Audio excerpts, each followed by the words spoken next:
This information you are about to hear and perhaps view, these are not necessarily the thoughts or the ideas of Gary C.Clement or the Gary Clement Radio Show podcast. We are in no way, shape, or form affiliated with the parties this story is about or was interviewed for. Parts of this content may not be owned by or the property of the Gary Clement Radio Show podcast, G2 Network Media, or any other company we are affiliated with, and this information is strictly the opinion of those being interviewed. This content is for information purposes only, and although we may make reference to various news stories, we share our own independent beliefs about the content and provide our own opinions. Please enjoy the information. Well, welcome to the Gary Clement Radio Show and podcast. And today's guest wears a few different hats. She's a writer, an author, a speaker, a mentor, an autism advocate, a mother, and a wife. One of her platforms that's getting her a lot of attention these days is her work with autism. Her first book, which was released, was entitled Top of the Muffin to You, which was an ode to her son. So we're welcoming Ms. LaFreda Smith. How are you today? I'm good. How are you? Great. Pretty good. Okay. So first of all, just tell us about who you are, and what was it like growing up in Cleveland, Ohio, please? Born and raised in Cleveland, Ohio, and it's cold there. 9 months out of the year. Anybody that knows anything about up north, it's, you get two months of summer, and you make the best of it. Education system, it's for me. I was looking back at my high school transcripts. And I graduated from Cleveland Heights High School, and I looked at my transcripts and I was like, oh my gosh, these grades are terrible. Mm-hmm. And with, me being, right now I'm a college student and an A student, I was like surprised that I wasn't a student back then. But what you learn from being in high school versus college later on in life is that in high school there's a whole lot of distractions, but they're different kind of distractions, and somehow that takes you away from what's most important, which is making sure that you get your education and you focus on what you're learning. Once you're an adult and you're grown and you want to go back to school, like I am right now, in my mid 40s, mm-hmm. Your focus is better. Mm-hmm. For me, I'm prioritized. I'm able to multitask. Like you said, I wear different hats, various hats. People ask me, well, how do you find the time to do it? I don't know. Mm-hmm. There's only 24 hours in a day, 7 days in a week.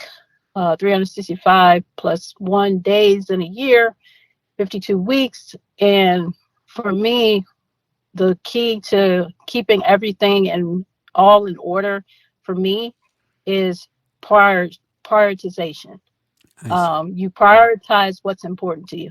I see. So, and let go of the things that do not make you prosper in life. Right. So, okay.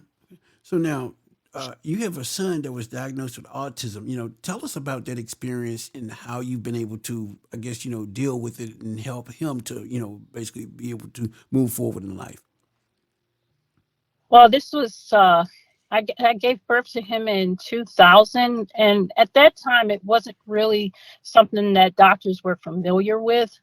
So it kind of was confusing for them just as much as it was a surprise for me. At that time, they didn't really have a lot of tests for it. They didn't really know they diagnosed it based on, past patients that may have, exhibited symptoms, but they really didn't know a lot about it. So what me and my husband had to do over the next 20 years is based on, his needs, because he's very high functional. Mm-hmm. And he is just amazing in the things that he has accomplished from, graduating from high school. He went to culinary school and graduated, got a diploma. He's working two jobs.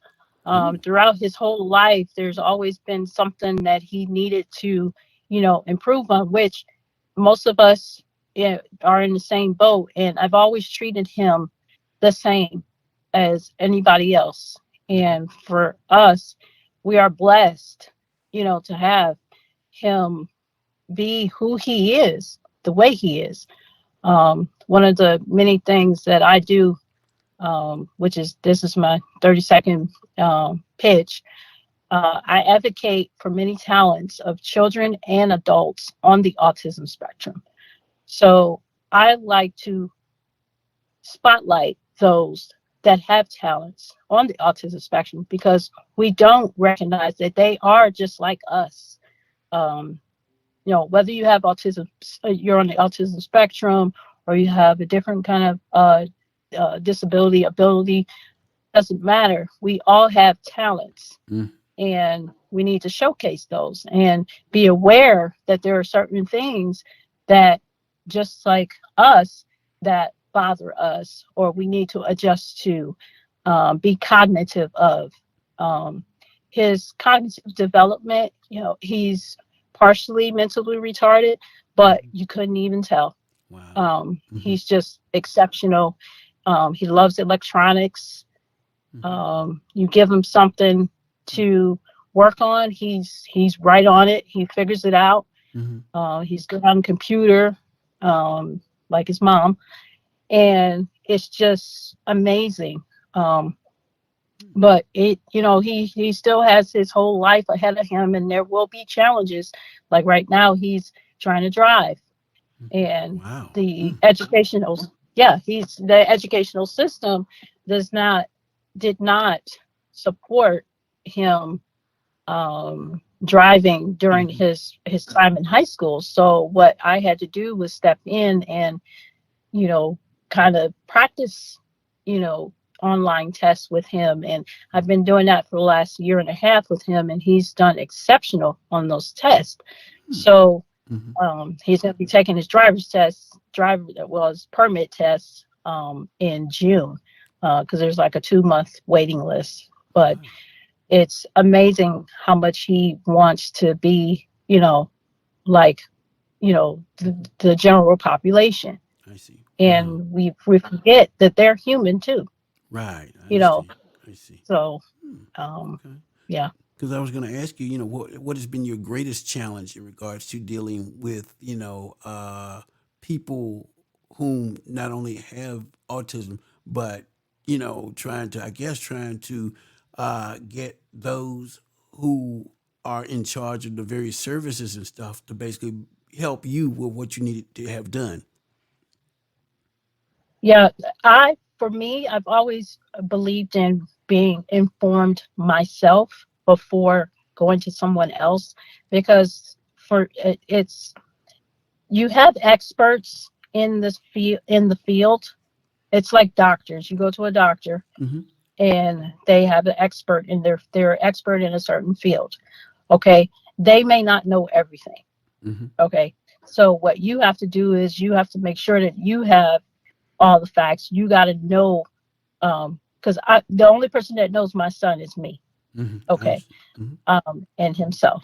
Mm-hmm. So I need to be educated on things to look for myself so that I can properly help the doctor.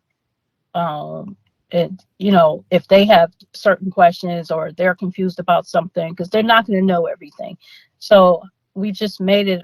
Me and my husband have made it our business to be informed about everything and be involved in every little thing that pertains to him, as far as his education, his finances, his jobs, his everything that he does that could potentially harm him Mm-hmm. because he does not understand. Right. Um, Absolutely. yeah. Absolutely. Right. Okay.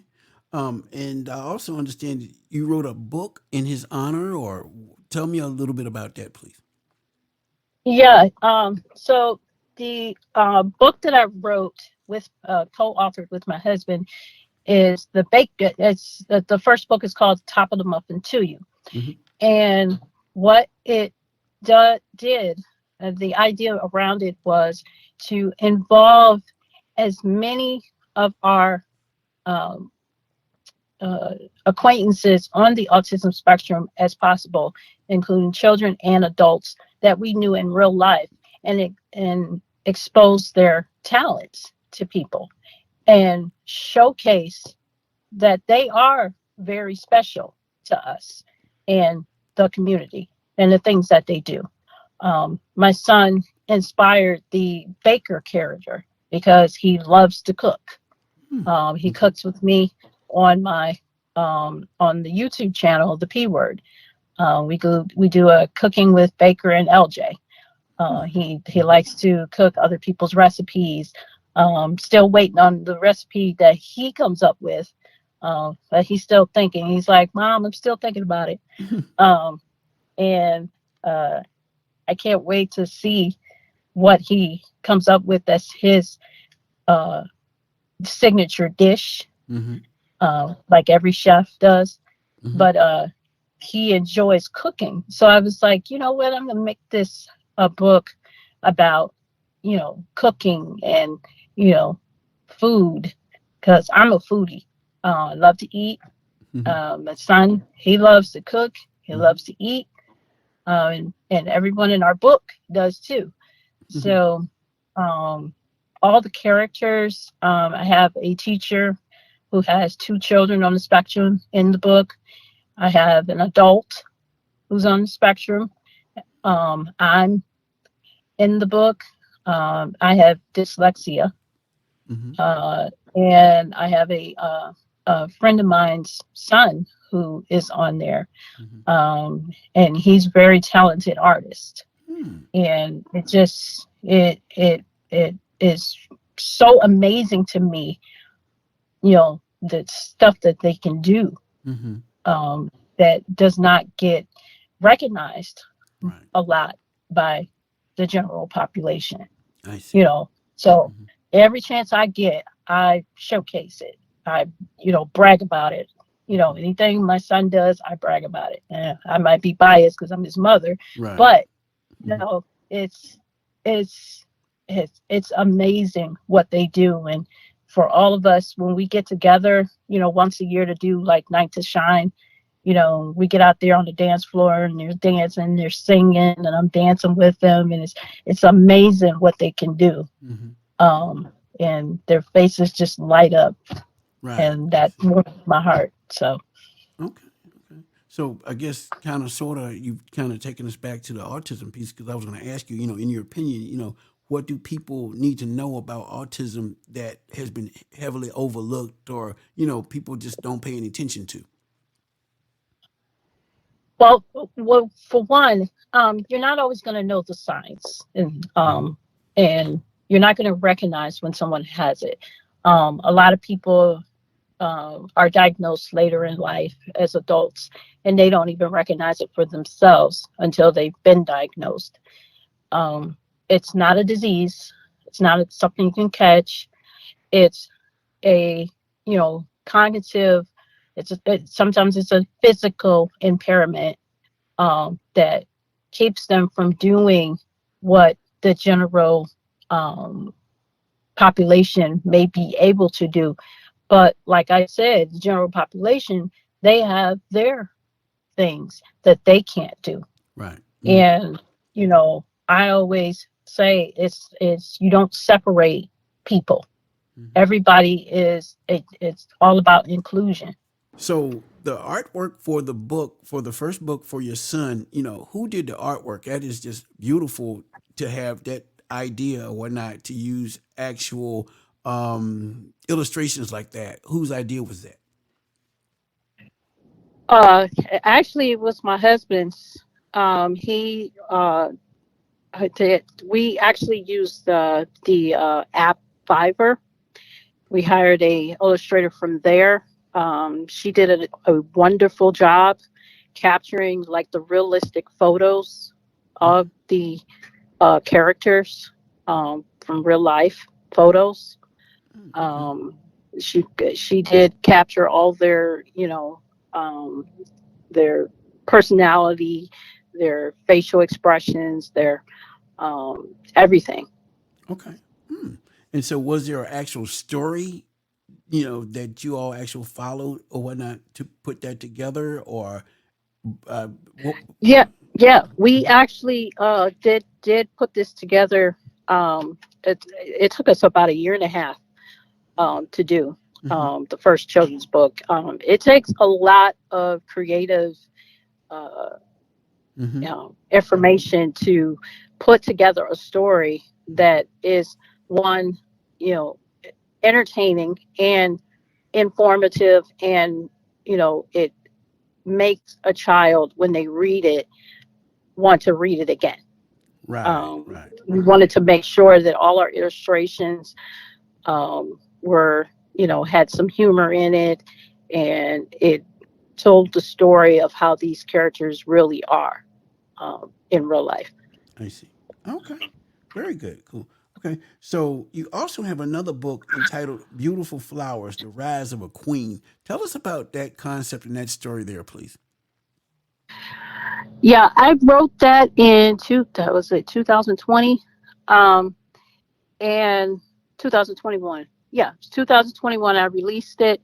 It only took me 3 months to make that, and what I was inspired by was a group a women's empowerment group that I was in, and the things that they were doing in their community. This actual group was that I was a part of. I was a part of them for like 2, 3 years, and they have done so much in New York. They're located in New York, and they all get together and they feed the hungry. They do a lot for women that have certain situations.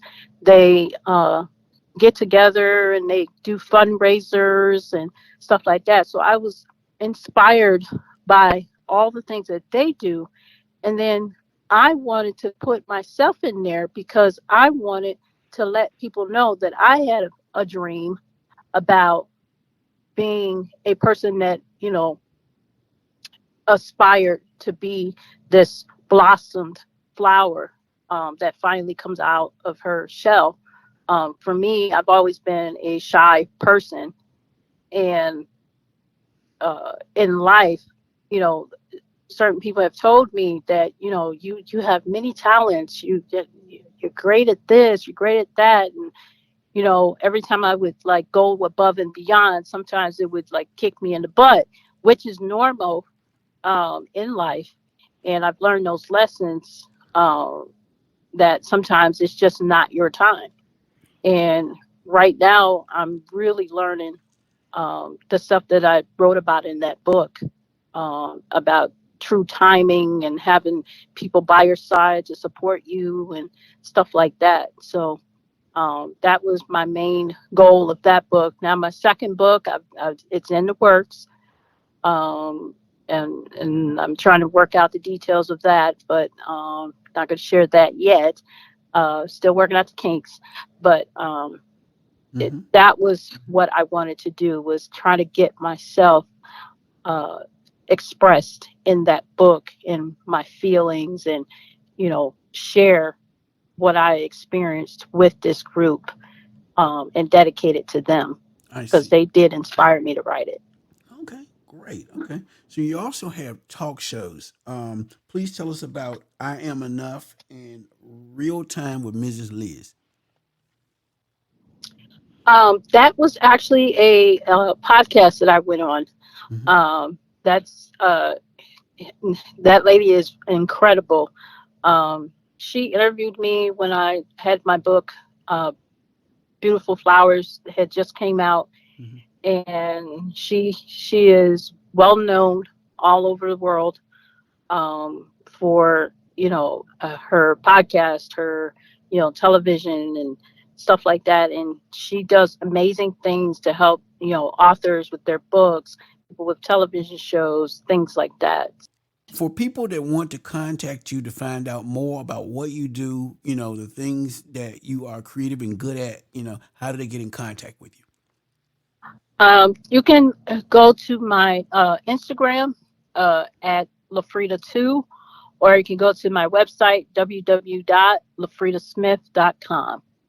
We really do appreciate our guests who participated in this episode, and we hope you learned something that will bless your day and your life. For all who are interested in learning more about the Gary Clement Radio Show podcast, please visit www.amazon.com and order my book, The Gary Clement Radio Show, When Strong Afro-American Men and Women Stand Up. It covers everything about us and features a variety of Afro-American personalities who speak out about the importance of education and literacy in the Black community. Well, we thank you for tuning into our podcast. Please send us your email address so we can contact you when we have new releases and new episodes and new projects as well. You can reach us at gccpresents@yahoo.com. And also, if you're interested in submitting any materials or want to get in touch with us, please do so by simply sending an email to gccpresents@yahoo.com. That's G as in Gary, C as in Charlie, C as in Charlie, presents@yahoo.com. So until next time, do take care. And this is a G2 Network Media production.